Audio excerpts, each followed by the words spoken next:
Now, Congress is trying to tackle the immigration problem, but some lawmakers want Congress to start looking into the leak of the CIA officer Valerie Plame's name to the media as well.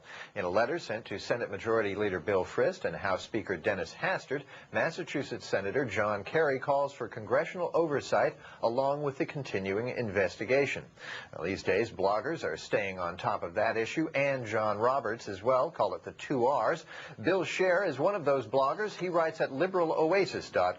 Bill is also a contributor to the radio program The Majority Report on Air America Radio. He joins us from MSNBC World Headquarters on the East Coast. And also joining us today, Paul Mirengoff. He is a Washington attorney. He also blogs for powerlineblog.com. And Paul joins us today from Washington. Welcome to you both, guys. Nice to see you. Thanks for having us. So, Paul, let me begin with you. This Rove investigation, we have no idea what the special prosecutor is looking at in terms of the CIA leak, but there seems to be a feeding frenzy on the Democratic side, the charge being led now by the Massachusetts Senator John Kerry, who was the failed presidential candidate for his party the last time around.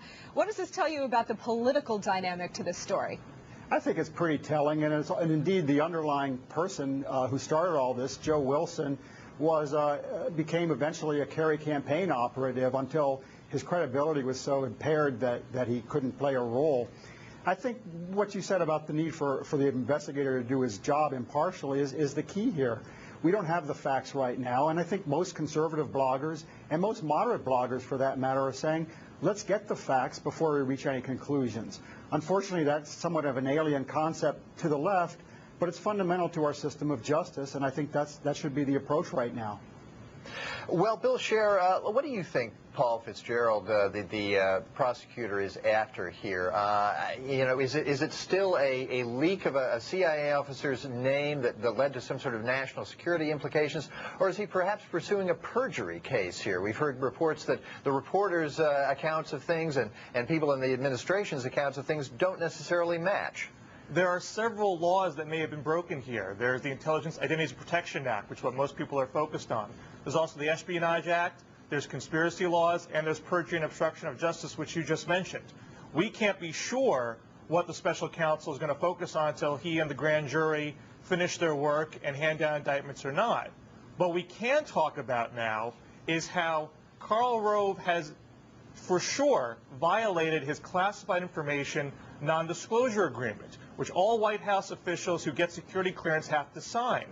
And then when there's a breach of that... Do you know that for a fact, Bill? That is a fact, because it does not matter where Rove got his information from a classified or non-classified source. And it doesn't matter if he knew it was classified or not. He is obligated to check it out. But Bill, isn't it still unclear as to whether or not Rove was the recipient of information, how that chain of information got passed? I mean, isn't that what the special prosecutor is looking at? Who said what to whom and at what time? Precisely. We know for a fact that Rove told Time Magazine. We know for a fact that Rove, at minimum, confirmed what the columnist Robert Novak told him. That's enough under the classified information non-disclosure agreement. It doesn't matter where he heard it from first. It doesn't matter if he knew it was classified or not. He is obligated to check it out with the CIA before he confirms anything with anybody who does not have the clearance. And when that happens, the White House is obligated to investigate the security breach under Bush's own executive order, and they're obligated to take corrective action, be it revoking security clearance or termination of employment. And it's been 746 days since Karl Rove told Time Magazine, and that has not happened again. The question is why.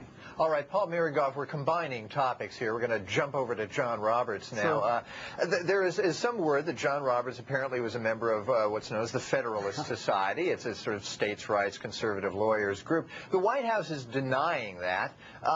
It's unclear exactly what his membership was. Why would the White House go to the trouble of denying this? Why should this be a big deal to anybody? It shouldn't, and I think Joseph Lieberman last night, who's a key member of the Gang of 14, made it clear that it's much ado about nothing. As a conservative, as a member of the Federalist Society, I'd be very happy if it turned out that John Roberts paid some dues and was a member.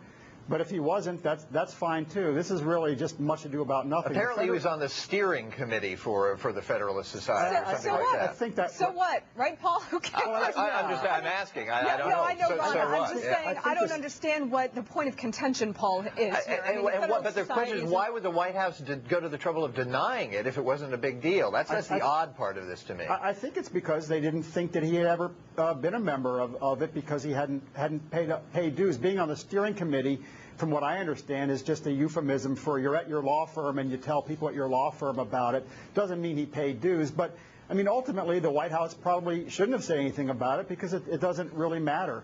It's a mainstream organization. It was founded by Spencer Abraham, who was elected senator from Michigan, David McIntosh, who was many times elected congressman from Indiana. These are mainstream conservatives, as is John Roberts.